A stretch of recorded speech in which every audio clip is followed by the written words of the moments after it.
primeira é revogação de medidas que estimulam a importação de leite. Em julho e agosto, a Camex revogou as medidas, em julho e agosto desse ano, revogou as medidas que reduziram os impostos de importação de produtos lácteos. Na sequência, no dia 15 de agosto, foi aprovado o aumento do imposto de importação de 12% para 18%, pelo período de 1 ano, para 3 produtos lácteos. Quais os 3 produtos lácteos, meu amigo Daniel?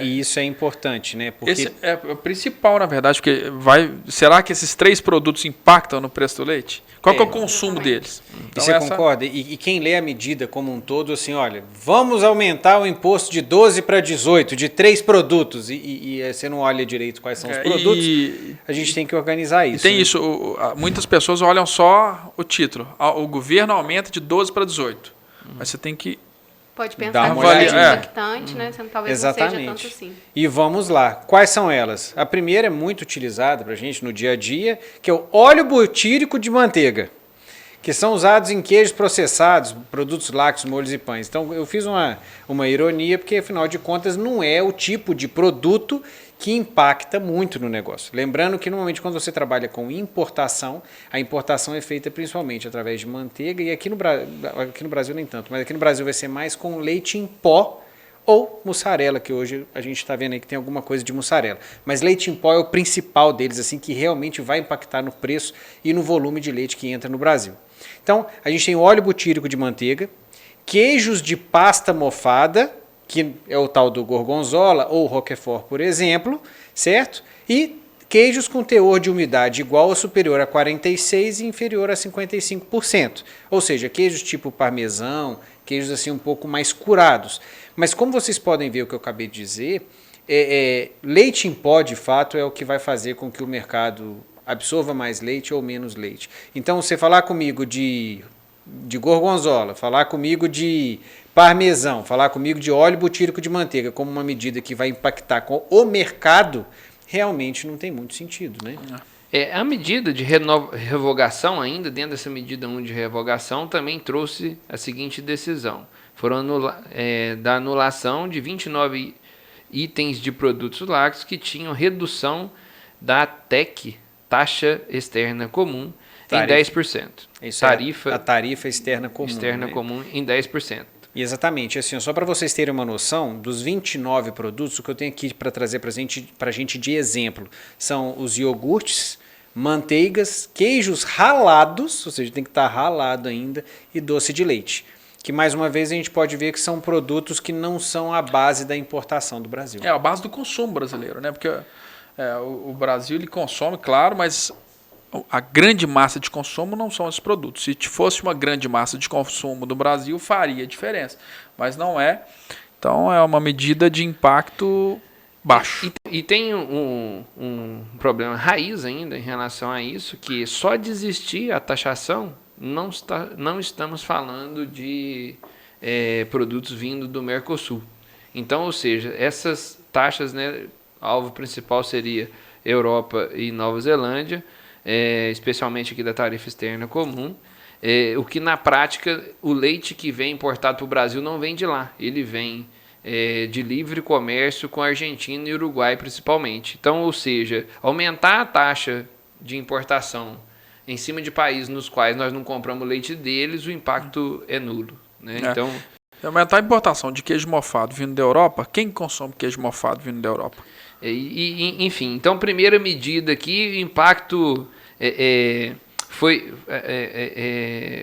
o impacto dela é muito baixo, né? A próxima de nulo, mas não deixa de ser, né, na minha visão, né, não deixa de ser um esforço de mostrar, né, para os produtores, de ir montando a blindagem também para que não tenha às vezes uma mudança de posição de mercado, né? Às vezes você faz uma intervenção na posição, pode ter reflexo em outros mercados. Então, de certa forma, vamos falar assim, não vinha e agora que não vai vir mesmo produtos da Europa e da Nova Zelândia.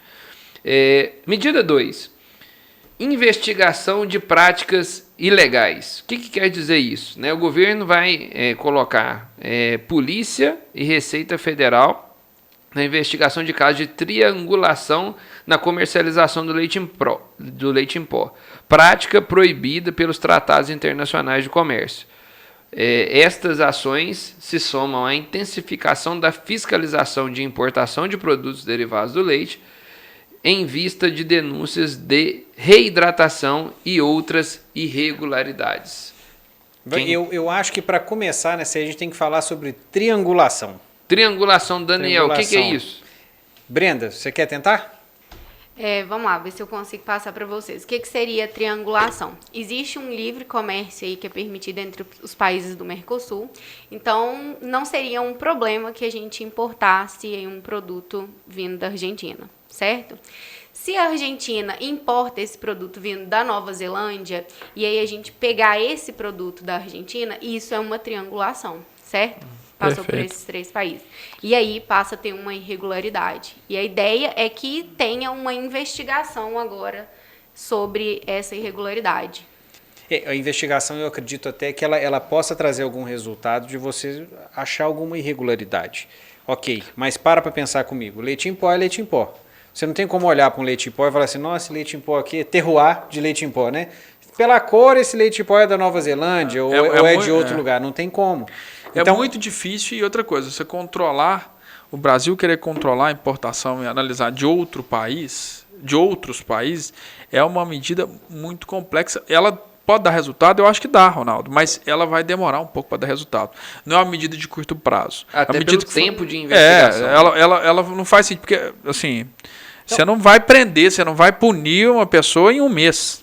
Lembra que a gente está falando de Polícia Federal. Então, a Polícia Federal do Brasil só tem como agir dentro do Brasil, certo?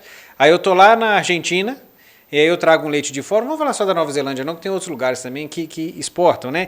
Mas é porque o maior comércio internacional vem da Nova Zelândia e depois dos Estados Unidos. Mas vamos colocar da seguinte maneira. Eu sou argentino, chegou um leite em pó dos Estados Unidos, para não falar sempre do mesmo país, chegou para mim. Eu vou lá, troco a embalagem e falo agora é da Argentina e mando para o Brasil. Como é que você vai investigar um negócio desse? Entendeu? Trocou a embalagem, o produto é o mesmo, como é que a Polícia Federal, que não pode passar da fronteira, vai saber o que está acontecendo lá? Pode ter acordos internacionais, alguma coisa assim, só que a questão é o seguinte, demora muito para viabilizar. Entendeu? Demora muito para viabilizar essa situação. Então, eu acho que para curto prazo, essa medida tem um impacto baixíssimo. Eu vou fazer um complemento em relação a essa medida, né? Ela, para curto prazo, eu concordo que ela tem dificuldade de ter impacto. Concordo com o Daniel da questão quanto que você consegue avançar as divisas para fazer a investigação no nível que seria necessário, para trazer o resultado que seria necessário, né? Muito difícil fazer esse tipo de intervenção na casa do vizinho, né? Então, é um problema, mas eu vejo assim, você querer definir qual é a regra do país vizinho, o que ele vai ter que fazer para poder te mandar o leite pode ter um potencial conflito, que é a maior dificuldade hoje da gente gerir as importações, é que o Brasil, no balanço total de produtos, o Brasil ele tem balança comercial positiva em relação ao Uruguai e à Argentina. Então, ou seja, eu vendo mais para eles do que compro. E isso dificulta você buscar ações conflituosas. Entenderam? Sim. Então, o ponto principal nós vamos ter que... É uma medida que você tem dificuldade de levar ela para o nível do conflito, uma vez que você tem interesse comercial no restante dos Exatamente. produtos. Exatamente. E assim, essa questão que você falou é muito interessante, porque nós temos uma balança comercial positiva com a Argentina. Nós exportamos carro para a Argentina. A gente até importa alguns carros da Argentina para cá. Nós exportamos produtos manufaturados. Então, nesse acordo, tá lá, poxa, você pode exportar leite para o Brasil e a Argentina, mas nós vamos exportar alguns outros produtos. É muito difícil mexer nesses acordos comerciais. E essa questão de triangulação, isso existe em vários países. Por exemplo, não sei se vocês sabiam, a maior exportadora de café do mundo chama-se Alemanha. Não tem um pé de café lá. A Suíça é a maior exportadora de ouro do mundo. Não tem uma mina de ouro lá. acho que se não me engano é o terceiro maior exportador de café, é a Suíça. O que ela faz? A triangulação. Ela compra de vários países, vai para a Suíça e a Suíça ou a Alemanha, ela processa, agrega valor e distribui. Então, isso é comum no mercado internacional. O Brasil, pôr a Polícia Federal e a Receita Federal para influenciar em outro país, pode ter uma coisa assim bacana, pode ser bacana, mas é de longo prazo, porque faz sentido. Nós temos um acordo comercial com o Mercosul para comprar da Argentina. Agora, essa triangulação, nós não temos acordo comercial, entendeu? Então, é uma questão muito difícil. E falando agora para o produtor, que o produtor precisa subir o leite agora, não é daqui a 1 ano, não é daqui a 2 anos, ele precisa de suprir as necessidades dele agora, né?